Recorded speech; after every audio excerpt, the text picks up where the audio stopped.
una messa solenne con la quale si esalterà la datazione del 25 marzo 421, e lo dico con rammarico, un po' dimenticata dalle nostre autorità cittadine. Giuseppe Mazzariol, presidente dell'Arciconfraternita di San Cristoforo e della Misericordia, aiuta a sistemare le sedie per la messa solenne.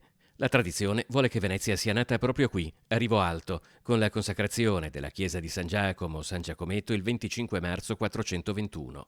Certo, la struttura non era quella che si vede adesso, le prime costruzioni in laguna erano quasi tutte in legno e su questa chiesa e su quella data il dibattito tra gli storici rimane aperto, ma il compleanno di Venezia è comunque questo, convenzionalmente riconosciuto da tutti. Eppure Si fa grandi festeggiamenti, si organizza di qua, si organizza di là, ma che qualcuno avesse telefonato all'Arciconfraternita che regge la chiesa di San Giacomo di Rialto e avesse detto: cosa fate? Facciamo qualcosa. In fin dei conti, sempre come storia e leggenda, ma la stessa datazione della nascita di Venezia. da anni qui era partito l'allarme per le condizioni in cui versa il campanile, ma nonostante l'importanza storica di una chiesa, oltretutto nel cuore di Venezia, la struttura è ancora avvolta dai ponteggi. Purtroppo il campanile, anche di questo sono rammaricato, perché oggi pomeriggio non potrà suonare come tutti gli altri campanili alle ore 16. Avevamo rilevato ancora 2 anni fa